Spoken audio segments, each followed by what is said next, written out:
has declared war and joined the United Nations. Just what does this mean to the people of the United States and to our fighting allies?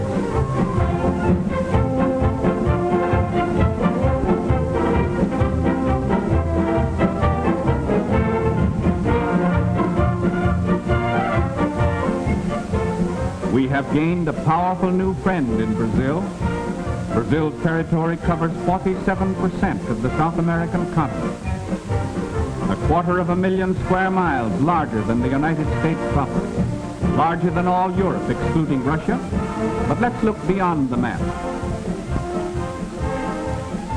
How can Brazil and her people help us to win the war?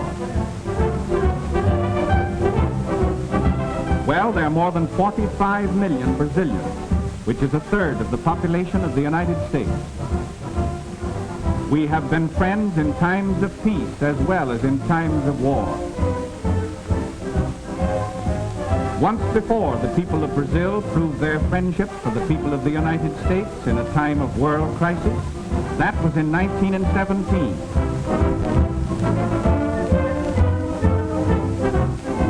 The two peoples have much in common. Like ourselves, the Brazilians are very cosmopolitan in character. They are a progressive people with a constitution that guarantees protection to all workers and modern social legislation.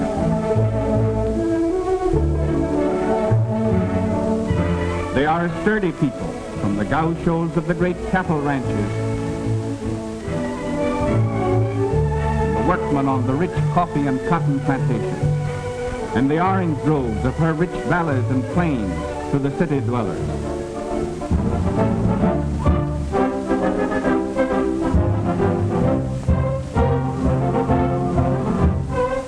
These Brazilians are in the war all the way.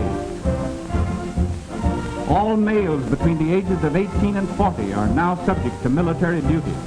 An army of 3 million soldiers can be raised without affecting vital industrial activity.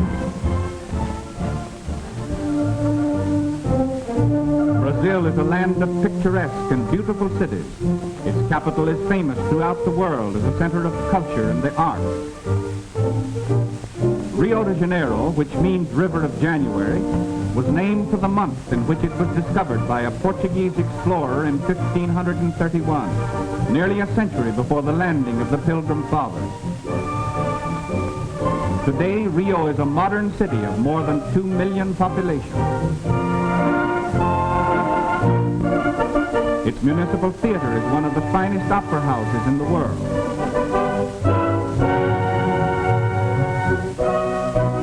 The Tiradentes Palace has, since January 1942, come to be known as the birthplace of hemisphere unity, for it was here that the 21 American republics drew up the momentous Rio Charter, a far-reaching agreement of mutual faith, collaboration, and protection.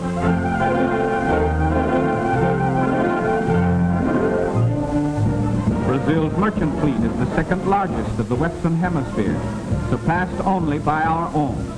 And despite torpedoings by Axis submarines when Brazil was still at peace, these ships will prove invaluable in transporting raw materials to the United States and convoying military equipment to distant theaters of war.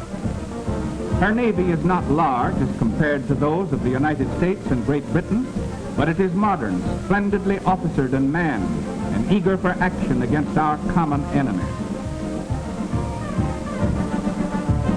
These fine ships and fighting men throw the balance of naval power that much further in favor of the United Nations. Already they have seen action against enemy raiders attacking our vitally important South Atlantic supply lines.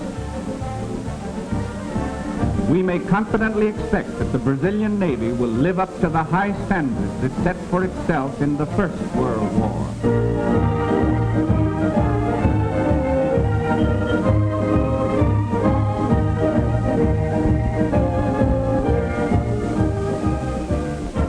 Backing up its navy is Brazil's large and rapidly growing air force.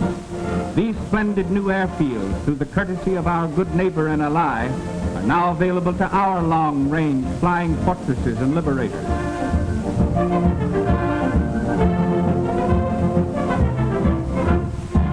The efficiency of Brazilian fighting planes and the marksmanship of her pilots has already been admirably proven against marauding Axis submarines pursuing their campaign of terrorism off of her more than 4,000 miles of coastline. Getulio Vargas, Brazil's progressive president, has long been an ardent advocate of inter-American solidarity, military preparedness, and hemispheric collaboration.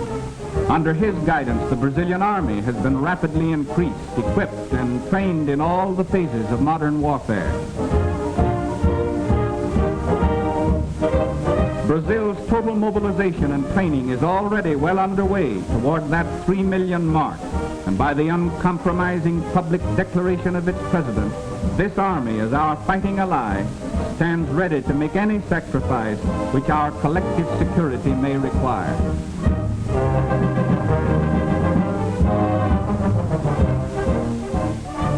Under government supervision, Brazil is now manufacturing modern aircraft. Other war materials are also being manufactured on production lines patterned after those of our own great plants. As an industrial country, Brazil ranks second to the United States in the Western Hemisphere. And Brazil's fabulous resources and a great variety of important raw materials make her doubly valuable as an ally. Brazil is the hemisphere's second largest producer of chrome ore, so important in the manufacture of high-grade steel.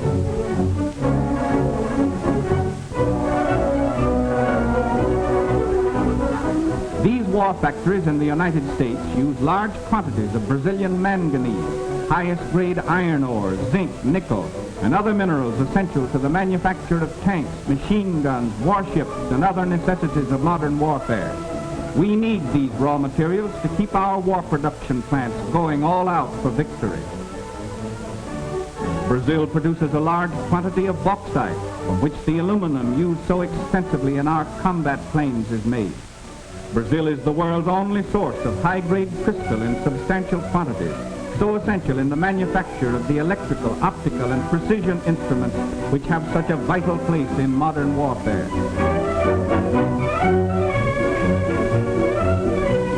She is also one of the world's largest producers of industrial diamonds, used in cutting the hard metals from which machine tools are made.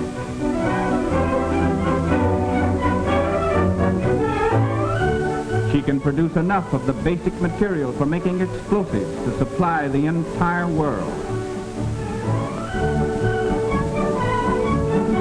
We all know that Brazil leads the world in the output of coffee, but far more important in wartime, the great jungle forest of the Amazon Valley is the cradle of the rubber industry.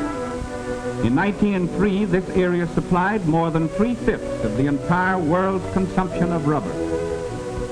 The seeds of rubber trees such as these, smuggled out of the Amazon country, shifted the rubber production of the world to the Far East. But that supply of this tragically important product is now among the spoils of war in the hands of the Japanese.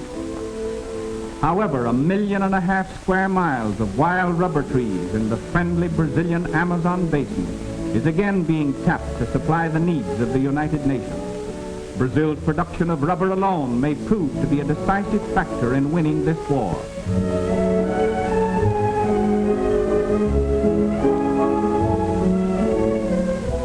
Yes, Brazil brings much to the Allied cause. Not only the weight of her resources and manpower, but the militant spirit of her people and the reaffirmation of her friendship for the people of the United States, a friendship which we welcome with gratitude and which shall never be forgotten.